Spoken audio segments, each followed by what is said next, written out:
Hola, buenas tardes. En este día vamos a presentar un análisis del comportamiento de la TRM y análisis de una crisis económica y su impacto a nivel mundial. Primeramente me presento, somos estudiantes de la Uniremington y me llamo Charit Monterrosa y estoy en Administración de Empresas. Buenas tardes, profe Judy Giraldo. Mi nombre es Luisa Fernanda Cuadrado y soy estudiante de Contaduría Pública. Bueno, mi nombre es Stephanie Morelo y soy estudiante de Contaduría Pública. A continuación le vamos a hablar un poco del comportamiento de la TRM. Primero que todo, abrimos el proceso en los links que nos mandaron mediante la clase y luego filtramos las observaciones entre los años pedidos y luego se calculó una variación diaria de los retornos. Luego se generó una gráfica temporal de la tasa representativa del mercado y una tabla de resumen. Para la interpretación contratamos lo observado con las publicaciones del Banco de la República, los análisis de bancos y organismos internacionales. Entonces, en el año 2023, la tasa representativa del mercado inició con $4.810 y cerró con $3.822, lo que equivale a un cambio neto de menos 988.15 dólares, es decir, menos del 20,54%, lo que equivale a la revolución neta del peso en el 2023. Esto conlleva a una evaluación de 97 días y a una revolución de 137 días. En el año 2024 inició con los mismos $3.822 y cerró en el año 2024 con $4.409, lo que equivale a un aumento en el cambio neto del 15.36%. Esto conlleva una devaluación neta del peso en el 2024. En 115 días, la tasa representativa del mercado subió y tuvo una baja de 123 días durante ese mismo año. En el año 2025 hasta el 31 de octubre inició con $4.409 y cerró hasta dicha fecha con $3.870, con un cambio neto de menos 538.000.73. Esto equivale a menos 12.22%, con una revaluación neta del peso en 2025 hasta 31 de octubre, con una alza de 85 días y una baja de 114 días.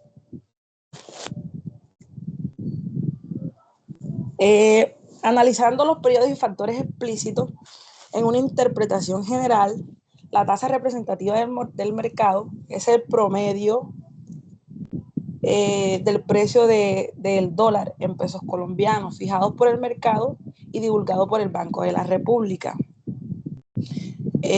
Esto quiere decir que la serie refleja tanto choques externos, fortalezas del dólar, las tasas internacionales, el precio del petróleo y los commodities como factores domésticos, la política fiscal, las decisiones de la política monetaria y la confianza y los flujos de capital. En 2023, la revaluación neta del peso fue de menos 20.5 en el año.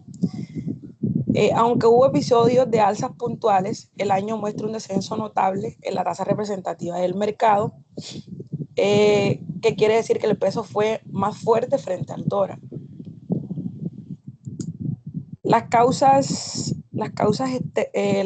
probables, según el análisis propio del Banco de la República y bancos de inversión, la evolución durante 2023 estuvo influida por factores externos, es decir, movimientos del dólar estadounidense y las tasas internacionales, y por condiciones domésticas puntuales en algunos tramos de fortalecimiento del peso. Se atribuye a correcciones luego de episodios de alta volatilidad en el 2022 y a mejores términos de intercambio en periodos específicos. En 2024 la devaluación neta del peso fue con una alza de 15.4% en el año. El 2024 representa un aumento sostenido sobre la tasa representativa del mercado a lo largo del año, es decir, que el peso se depreció.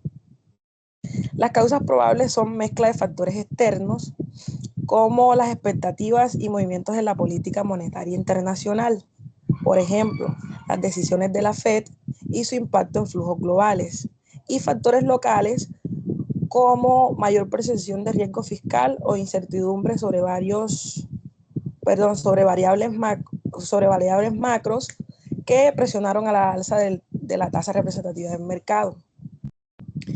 Esto consiste con el análisis de bancos y organismos que relacionaron la volatilidad en 2024 con cambios en condiciones financieras y globales vulnerables externas domésticas.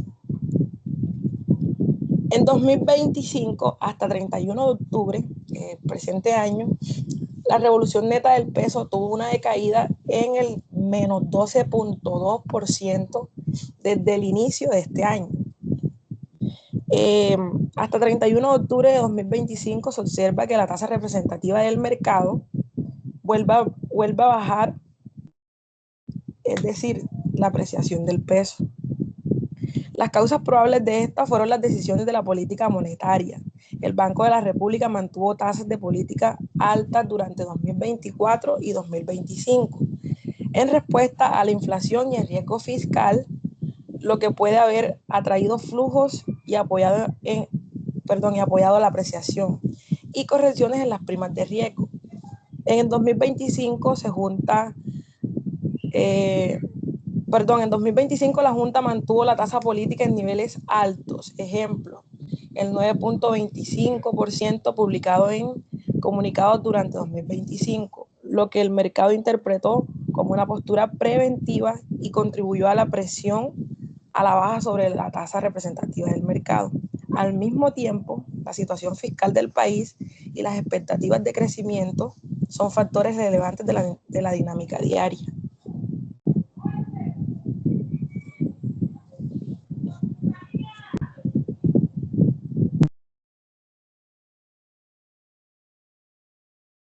Bueno, yo sigo con las observaciones sobre los periodos.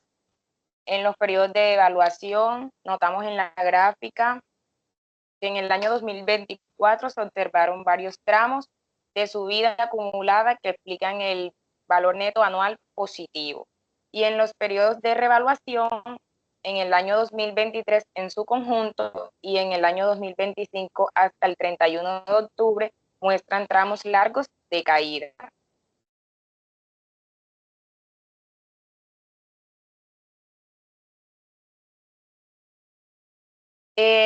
Los efectos de periodos identificados en la economía en los años 2023 hasta el 2025, durante el análisis se observaron 3 etapas claras.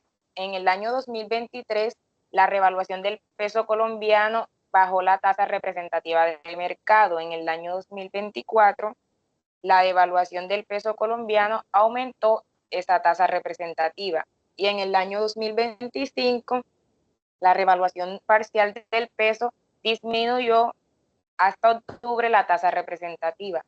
Estas fluctuaciones impactaron de manera directa los precios, el comercio exterior, la inflación, el crecimiento y la inversión del país.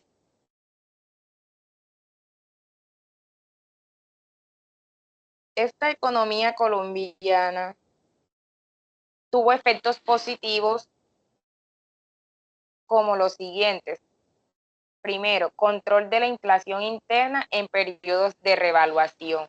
Cuando el peso se fortaleció en el año 2023 y 2025, las importaciones se abarataron. Esto ayudó a reducir presiones inflacionarias, especialmente en bienes importados como combustibles, maquinaria y alimentos procesados. 2, confianza inversionista y estabilidad cambiaria.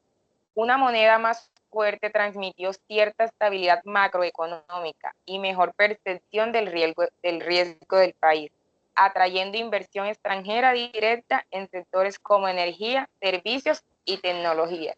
Y por último, la reducción de la deuda externa en pesos disminuyó el valor en pesos de las obligaciones denominadas en dólares, beneficiando al gobierno y a empresas con deudas externas, pues sus pagos en moneda local fueron menores.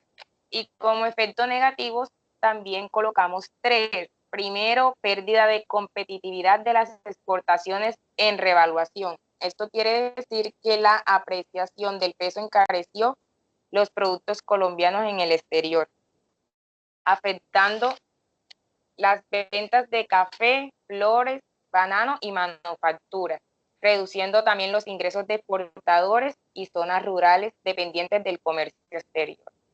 2. Incremento de inflación importada y costa de vida en devaluación. Esto quiso decir que en el año 2024 la devaluación del peso encareció los bienes importados y presionó al alza los precios internos, afectando principalmente los hogares de bajos recursos. Por último, la incertidumbre financiera y la volatilidad del mercado tuvo fuertes fluctuaciones, generando desconfianza entre inversionistas y que dificultaban la planeación empresarial, afectando decisiones de inversión, endeudamiento y ahorro del país.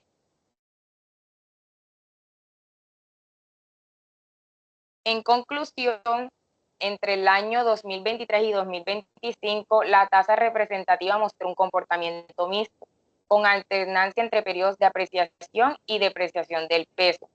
En conjunto, esto refleja la influencia de factores externos como las tasas de la FED, precios internacionales del petróleo, el dólar global fuerte o débil, y otros factores internos como política fiscal, decisiones del Banco de la República y confianza económica. Por último, el impacto final sobre la economía colombiana depende del equilibrio entre la estabilidad de precios, la competitividad exportadora y la sostenibilidad de la deuda, por lo que una política cambiaria, prudente y flexible resulta esencial. Bueno, yo explicaré el análisis de una crisis monetaria y su impacto a nivel mundial. Nosotros seleccionamos la crisis financiera global de 2008, la Gran Recesión. Esta se dio a causa de la especulación financiera, que se define como la intervención de actores financieros que realizan operaciones especulativas sobre la moneda que pueden generar fuga de capitales. La crisis se originó en Estados Unidos, bajo un sistema de tipo de cambio flexible o flotante. El valor del dólar se determina principalmente por la oferta y la demanda en los mercados internacionales. El sistema predominante en Estados Unidos es flexible. No obstante, la magnitud de la crisis forzó una coordinación global entre bancos centrales para inyectar liquidez y estabilizar los tipos de cambio, como se documenta en informes del Fondo Monetario Internacional sobre la coordinación de políticas post-2008. ¿Cuáles fueron las causas de esta crisis monetaria y los efectos sobre la economía nacional? Primeramente, las causas fueron hipotecas subprime. Los bancos otorgaron préstamos hipotecarios a prestatarios de alto riesgo, a menudo con ingresos bajos e inestables, aprovechando la continua subida de los precios de las viviendas. 2. La burbuja inmobiliaria. Las bajas tasas de interés y la facilidad para obtener crédito impulsaron la compra de viviendas, inflando artificialmente los precios hasta crear una burbuja. Cuando esta estalló, los precios de las casas cayeron drásticamente. 3. La securitización y opacidad. Las hipotecas se empaquetaron en complejos instrumentos financieros que se vendieron a inversores de todo el mundo. Estos paquetes a menudo tenían calificaciones de riesgo infladas y la falta de transparencia sobre su contenido dificultaba la valoración. 4. La desregulación financiera. La falta de regulación y supervisión permitió a las instituciones financieras asumir riesgos excesivos. Y finalmente, la crisis de liquidez. A medida que los impagos de hipotecas subprime aumentaron, los paquetes hipotecarios perdieron su valor. La confianza se evaporó y los mercados financieros se paralizaron al dejar de confiar unos en otros. Esto provocó una crisis de liquidez que obligó a muchos bancos e instituciones a requerir rescates gubernamentales. Los efectos nacionales en los Estados Unidos fueron un colapso del mercado inmobiliario y ejecuciones hipotecarias masivas, aumento drástico del desempleo, superando el 10% en su pico, el congelamiento del crédito credit crunch, paralizando la inversión y el consumo, y la intervención gubernamental masiva bailouts para rescatar instituciones financieras clave. ¿Cuáles fueron los efectos de esta crisis sobre la economía a nivel internacional? Esta crisis se transmitió globalmente debido a la profunda interconexión de los mercados financieros, causando contagio financiero. En esto, los activos tóxicos se habían distribuido globalmente a través de bancos europeos y asiáticos, provocando pérdidas y obligando a varios gobiernos, especialmente en Europa, a realizar rescates bancarios. Como consiguiente, la contracción del comercio mundial. La caída de la demanda en Estados Unidos y Europa resultó en una disminución abrupta de las exportaciones de las economías emergentes, frenando el comercio global. También causó la aversión global al riesgo. Los inversores huyeron hacia activos considerados refugio seguro, como los bonos del Tesoro de Estados Unidos y el oro, causando alta volatilidad en divisas y mercados de materias primas. Y finalmente, la crisis de deuda soberana. La recesión global y los costos de los rescates bancarios contribuyeron a agravar los problemas fiscales en varios países, lo que desencadenó la posterior crisis de deuda soberana en la eurozona, ejemplo, Grecia, España e Irlanda. Y esto ha sido todo por hoy. Muchas gracias por su atención. Como vemos, aquí encontramos las referencias de nuestro trabajo.